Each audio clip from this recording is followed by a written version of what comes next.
Where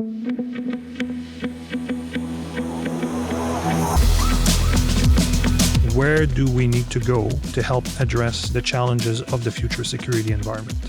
What are the threats that will be emerging, and how can we apply our expertise and our scientific knowledge to find solutions to those?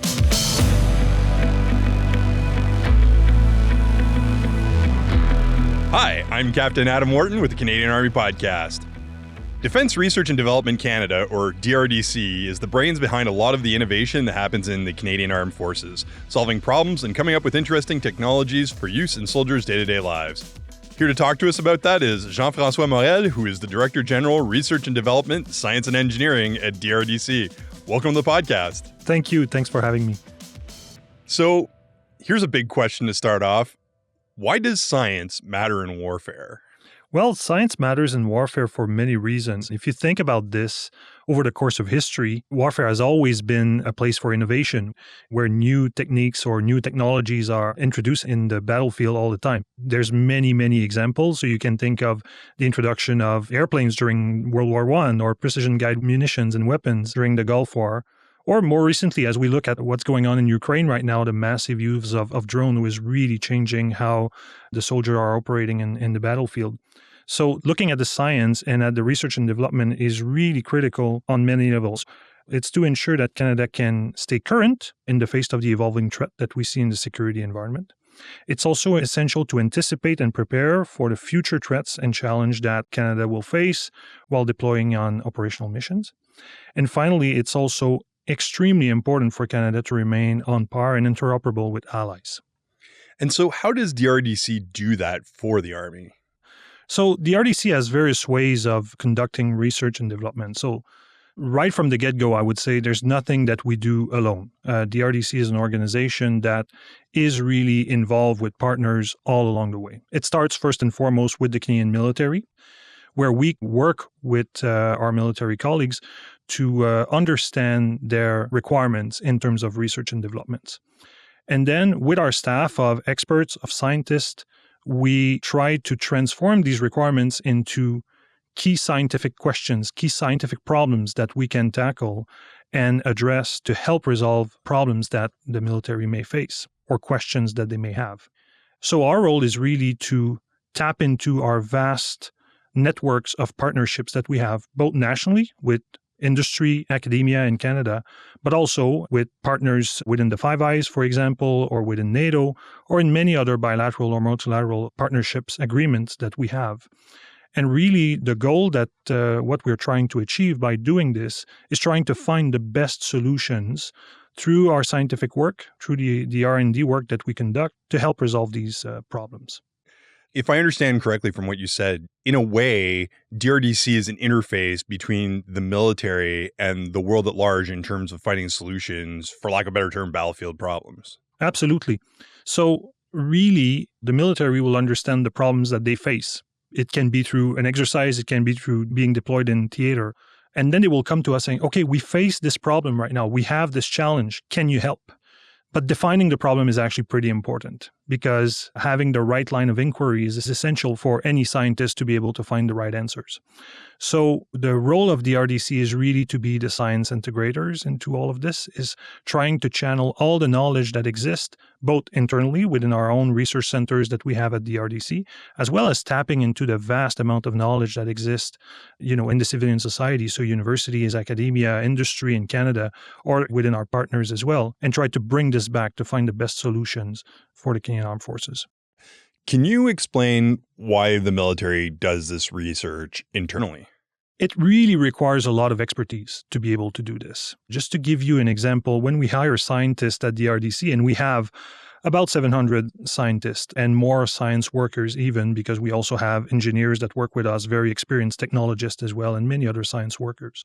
But when we hire scientists at the RDC, we always say we hire scientists and then we develop them into defense scientists, because it's really to transfer the knowledge that someone can acquire in university and academia, for example, by earning a PhD or a postdoctoral degree, and then really trying to apply that knowledge to very, very specific defense problems.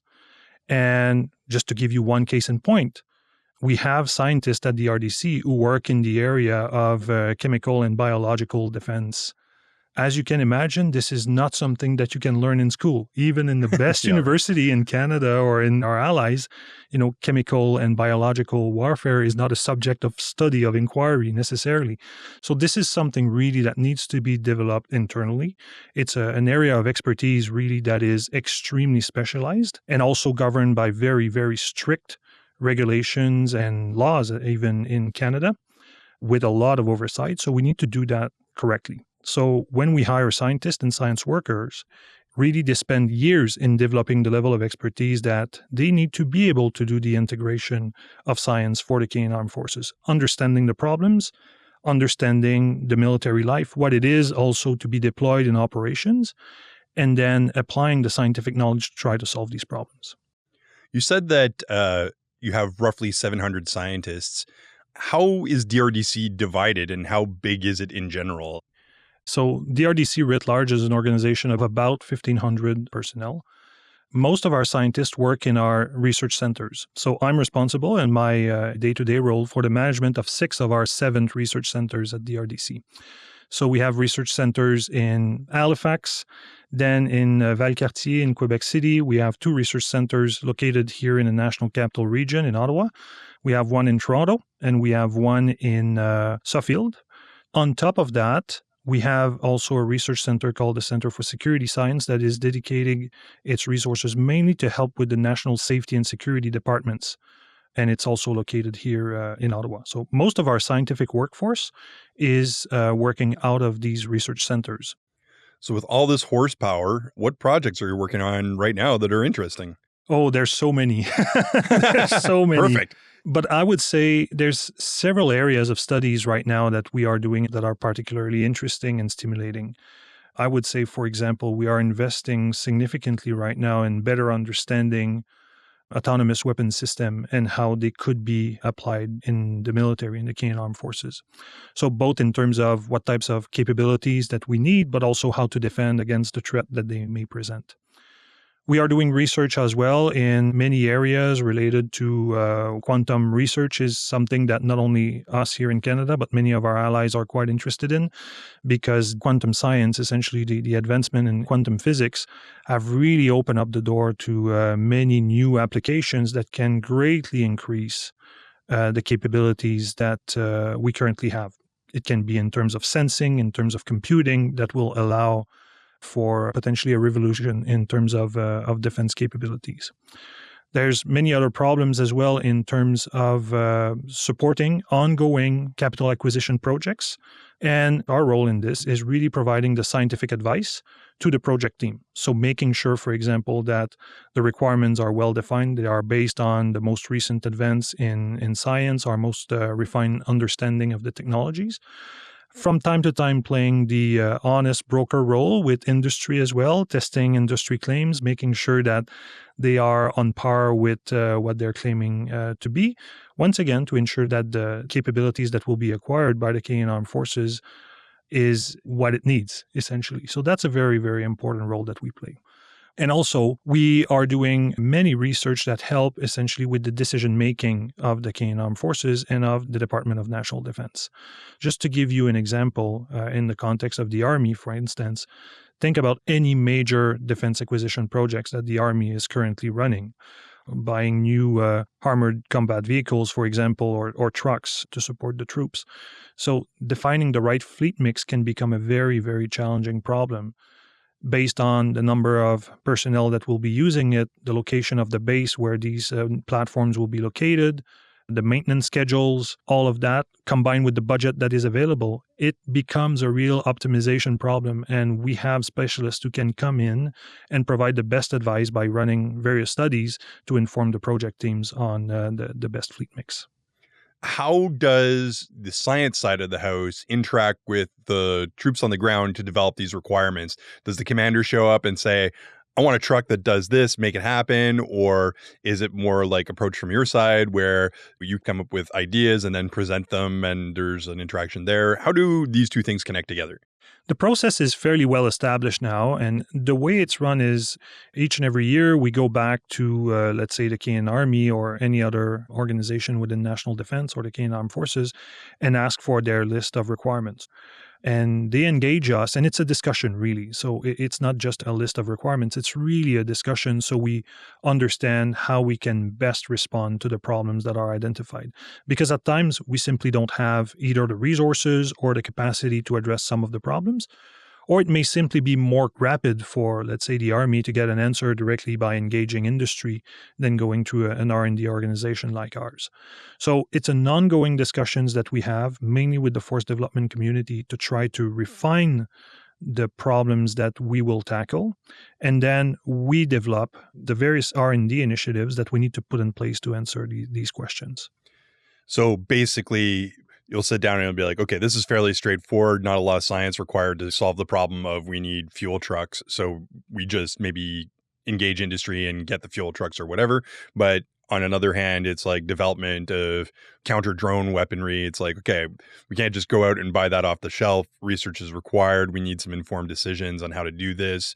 R&D help us out, and then we can solve the problem. Absolutely. Frankly, if you think about this, the role that we play is really divided in different type of research.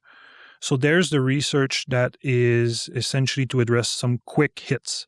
It can be a problem that is faced in an operational theater, and then we receive a request saying, hey, can you help us address this problem? Or we've seen this challenge with an existing capability, for instance, can DRDC look into this and try to map out a solution? We receive these requests fairly often, and they can result from the introduction of a new capability in the Canadian Armed Forces, and then there's things that needs to be fixed, let's say, with these new capabilities. And then we work very closely with industry to try to find solutions. Or it can be that through a deployment, there's something new that arises that was not foreseen, and we need to figure out a way of addressing some new problems. And so these requests we receive very often, and they are common. So those are the quick hits. Then there are the most important research, of course, that we do is turning to the future. What are the future threats? What are the future challenges that the Canadian Armed Forces will face? And this is where we are investing most of our efforts. We are the organization at National Defense that is really focusing on the future and trying to define where do we need to go to help address the challenges of the future security environment. What are the threats that will be emerging, and how can we apply our expertise and our scientific knowledge to find solutions to those? And solutions can come in various ways. It can go from simple adjustments to tactics and procedures and concepts, new way of training. So it's not necessarily a technological response all the time. So that's at one end of the spectrum. And at the other end of the spectrum, it's completely different, and it will be the development of a full prototype that can be tested and hopefully transferred into a full operational capability for the Canadian Armed Forces. When you're looking at the future, there's popular technologies that are popping up all over the place that surely drive your research. Like, for example, AI or 3D printing, which is popular technologies that are emergent. How do you handle those, and how does that figure into your R&D plan? Do you have a section that's basically dedicated to keeping an eye on emergent technologies and be like, we got to get on top of this right now? So our scientists are really the best place to assess the field of science and where it's going. So we have really, really deep experts in many areas.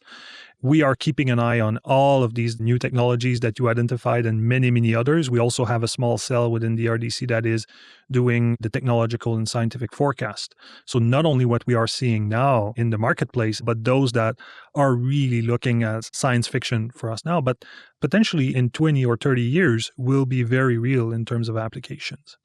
So we are keeping an eye on all of this. And once again, this is not work that we are doing alone. We are doing this at all time in close partnerships, not only with our allies, Five Eyes, NATO, but also by keeping a good network of partners within academia and elsewhere. We are also using and benefiting from the input of the intelligence community on this, because lots of research that we do at the DRDC, and this goes back to one question that you were asking before, why do we need to do that internally? It's also because lots of research that we do is classified.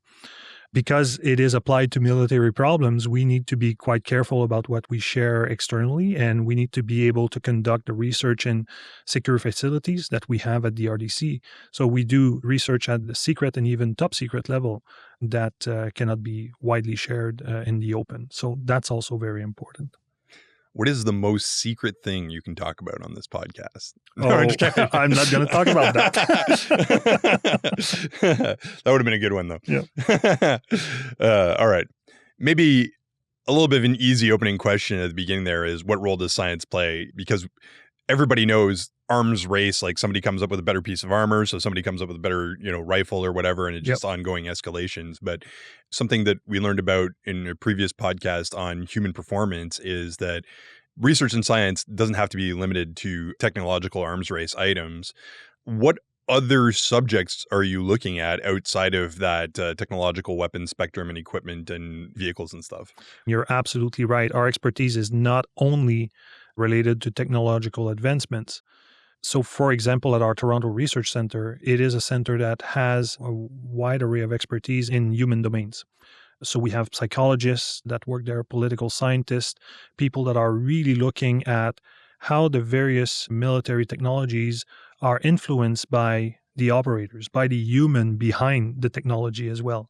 So just to give you an example, when you think about a new command and control system that would be very complex and integrating lots of data, and you have an operator that is receiving this massive amount of data and information, so how is the operator reacting? And how can we ensure from a human perspective that the person is capable of managing that level of information and using it in the most effective manner? So we have research in these domains to help maximize the impact. So that's one example. Other example is as simple as clothing. We have lots of research to support Arctic missions. So what is the best Arctic clothing that soldiers can have? There's technological developments in gear that are happening all the time. But how do we test and how do we ensure that these new materials, these new jackets, for example, are better and will be better suited for operating into an Arctic environment, for instance, while maintaining also other key requirements that military must have. And it ranges from camouflage to the capacity to evolve in various situation, mobility, all of this. So those are the type of research that we are also doing. So with all the things that we've kind of talked about up to this point, what are some of the Army priorities that you're looking at right now? In terms of the Army right now, our focus is very much supporting ongoing major defense acquisition projects. We are providing scientific advice, for example, to the Joint Fires Modernization Project in particular, and several other command and control projects that are led by the Canadian Army. We've been fully involved as well in trying to define other type of capabilities that may be required in assisting in projects related to night vision, for instance, is one. And there are many others. I mean, the level of effort that we are doing is quite varied. And it ranges from supporting the Canadian military in addressing issues related to mild traumatic brain injury to defining high-end technological capabilities that will be required in the future. Can you explain a little bit what the Joint Fires Project is a little bit? So the Joint Fires Modernization Project is a command and control project that is led by the Canadian Army to really fuse and integrate a whole range of various information to provide a picture of the operating environment when joint fires need to be used. And the role of DRDC in this has been to develop several prototypes that help with the visualization, essentially, of data that can come from the battlefield and try to test how they can be best integrated together once again so that operators can use that information the most efficiently possible. I get it. I'm going to throw back a little bit to one of our previous podcasts, which is the Command and Control podcast. If you want to pause here and go and listen to that and come back to this, but the Army speaking to the Air Force, to getting bombs in a certain location and then getting the artillery involved, and you got machine guns and troops on the ground and all of that. That's a lot of moving parts, and it's hard to get everybody doing the same thing at the same time. Even if you have radios and digital networks and all this stuff, putting all that information together, which I think is commonly known as targeting in the Army environment, is a lot of work. Dozens of people sitting around maps and stuff, figuring it all out with notebooks. So having that in software and having access to that in remote environments it's got to be a challenge to get that all moving. So that's what that is, basically, if I understand Exactly. correctly. That's the goal of the project. And the role of the RDC into this is, once again, trying to help the project team define how this can be done. So we can apply scientific knowledge that is quite varied. Once again, it includes people with background in computer science and engineering, political science, and various other domains as well, trying to understand how this information can be put together and then take into account all this variety of data that can be collected so you have, at the end of it, the most efficient decision.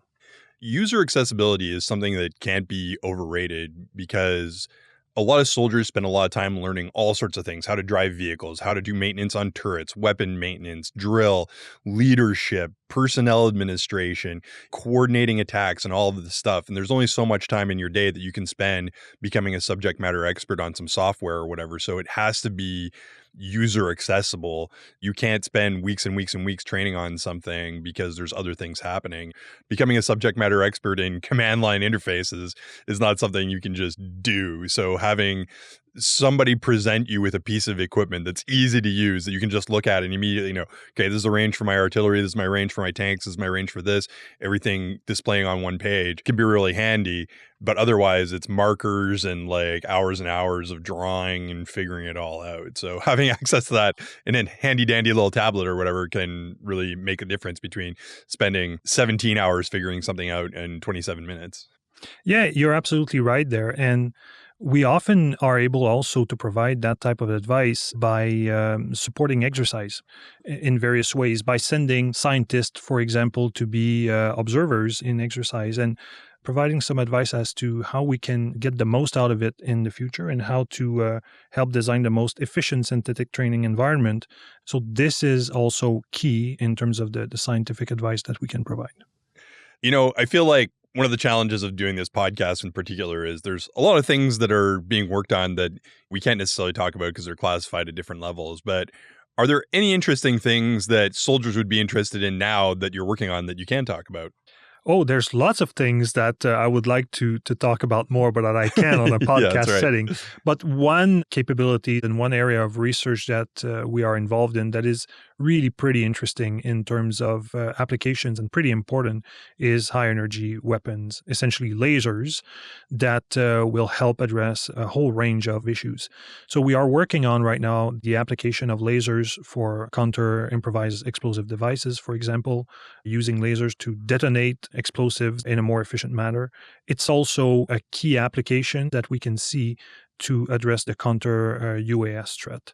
It's not easy to shoot down these drones that you see everywhere that are coming up. They can be very small, very mobile, very rapid. And it might be one of the key applications is having high energy weapons as a way of defeating this threat. So this is an area of inquiry that we are absolutely pursuing within the RDC. So the science is well understood now. The issue is one of how do you transform this into an operational capability? Yeah, the first challenge is to figure out how to do it. And then the second challenge is to figure out how to build it. Exactly. So you need high power sources, lots of power, and you need also some very refined optics as well to build your systems. So all of this needs to be put together in the right way to have the effect that you need on the battlefield. I've also heard some pretty cool innovations in the space of night vision where things like augmented reality are coming into place to highlight items and things like that. For those that don't know, I guess augmented reality is kind of an overlay like you see almost in science fiction where it identifies things and tells you what they are and whatever. I imagine that's also happening somewhere deep in a lab somewhere. Absolutely. This is something that we are involved in as well. And just to understand it, think about any virtual reality headsets that you can buy just for fun right now, right? To play video games or all of this. So it's a little bit the same and apply these same principles essentially to night vision for the battlefield. But then there's the technological aspect that goes into it that is very interesting and very important. But soon after, there's also how the operator will react with this capability. So we are also doing studies on, okay, can you wear this for a long time? Is it something that will create, for example, sickness? Yeah, motion sickness or other limiting factor, frankly, for an operator in theater. If you put something that gives you a wonderful 3D pictures and all of that, but you can only wear it 5 minutes at a time, it's not an advantage. Well, there's also the size piece. I mean, I think pretty much any soldier who's used a night vision binocular at some point in time was walking through the bushes and almost had their head taken off because this thing sticks out and it gets caught on everything. So there's design and dimensions that also need to be taken into account. Absolutely. Can't just be walking around with a giant VR headset on all the time. Exactly. So our role is essentially trying to prove the concept, developing the prototypes that can then be further developed by industry. So, the battle space is pretty big, pretty complex. There's a lot of different technologies that are coming out. What direction should we be looking in order to make sure that we have the best gear to fight for the future? Yeah, there's many areas of science that are actually attracting a lot of attention, not only from us at DRDC, but also from many of our allies. One area that I would suggest we need to invest in and look into for the future is synthetic biology. This is really to simplify the design and the building of biological elements that do not exist in nature. And the engineering power and new development in biology now allow us to really create biological systems and elements that can really have a game-changing effect on capabilities. You can think about, for example, new biological elements that would greatly enhance or provide new ways of sensing threats in the environment. Plants that can change color, as an example, if a toxic gas is released, or things of that nature. This is an area that many of our allies are considering as absolutely essential to look into for defense capabilities, and an area that I'm convinced we need to invest in as well. Yeah, I heard about plants that change color when there's landmines underneath them and things like that, which is pretty interesting. Indeed. Yeah, and pretty useful, especially given the big challenges of battlefield cleanup, which that's a thing that's always ongoing. That's an area of research that will be, by all account, massive in the next few decades, and that really are promising a lot in terms of defense capabilities. That's very cool. Science is booming. Yes, indeed. Thanks for coming on the podcast. Thank you. It was a real pleasure to be with you today. I appreciate your time. Thanks. All right. Well, that was Jean-François Morel, who's the Director General, Research and Development, Science and Engineering at DRDC. And I'm Captain Adam Orton for the Canadian Army Podcast. Orton out.